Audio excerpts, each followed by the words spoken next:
Hey everyone, welcome back to another Dempod episode. I'm Diana from Jake, and if you've been following along, you know we've covered things like what digital advocacy is and how to build your online presence. But today, we're tackling something a bit different, but just as important: measuring impact. Yep, it's time to see if all your hard work is actually making a difference. So, why measure impact, you might ask? And that's actually a great question. In digital advocacy, measuring impact helps you understand if your message is resonating with your audience. Are people sharing your content? Are they talking about your issue? Are they even paying attention? You don't want to be shouting into the void, right? Let's break it down into three simple questions. 1. What are you trying to achieve? Are you looking to raise awareness, change a policy, or simply grow your following? Having clear goals will help you know what to measure. 2. Who are you trying to reach?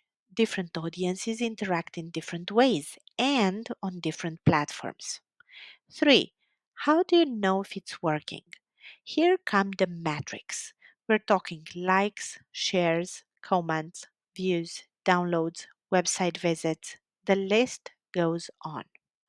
But let's not get lost in these numbers. Metrics are important, but they're not everything.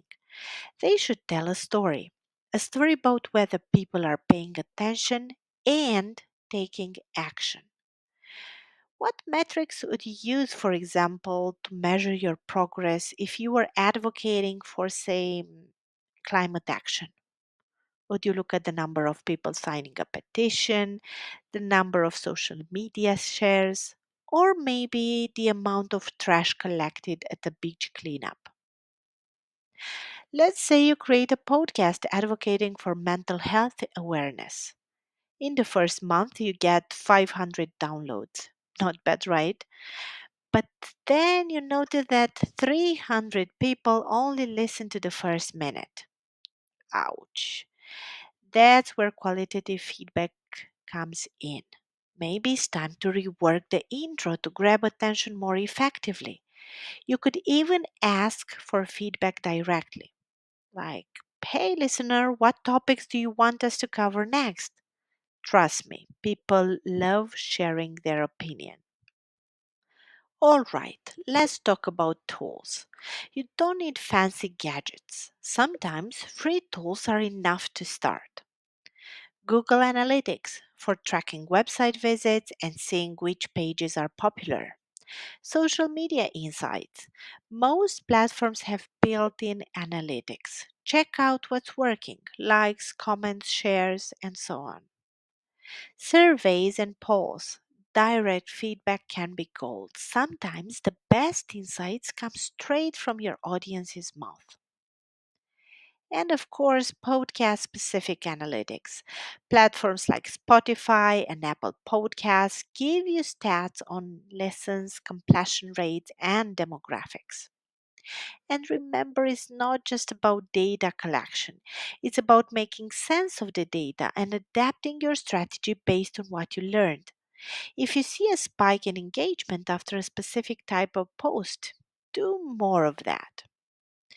Now, measuring impact isn't just about looking at these numbers like views or likes, it's about understanding what those numbers mean.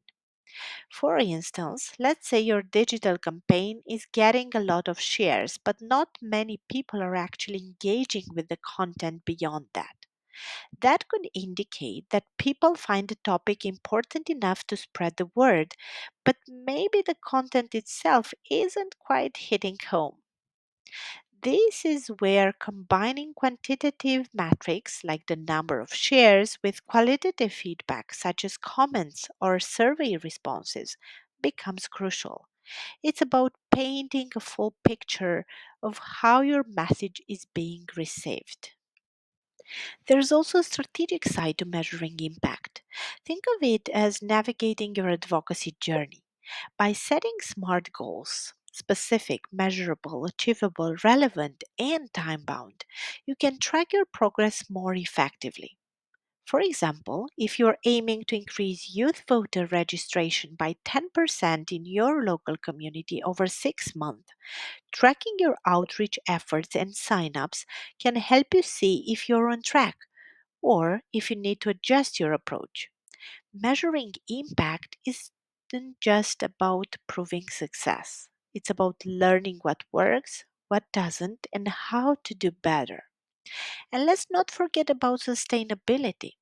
In the realm of digital advocacy, measuring impact helps ensure your efforts aren't just one off events, but part of a sustained movement.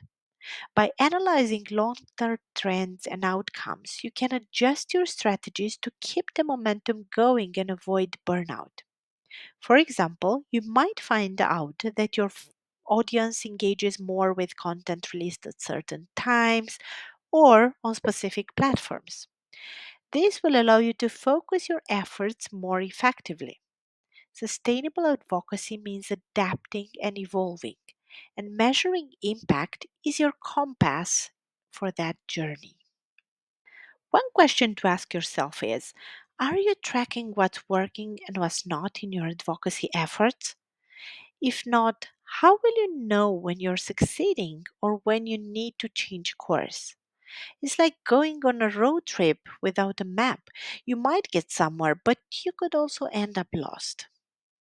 When we talk about measuring impact of digital advocacy among young people, there's a push to make sure that youth voices are not just heard, but also counted. And for instance, we can look into youth involvement in policy making processes. So, as you see, your metrics shouldn't be about clicks and shares only, but about meaningful engagement and real world outcomes.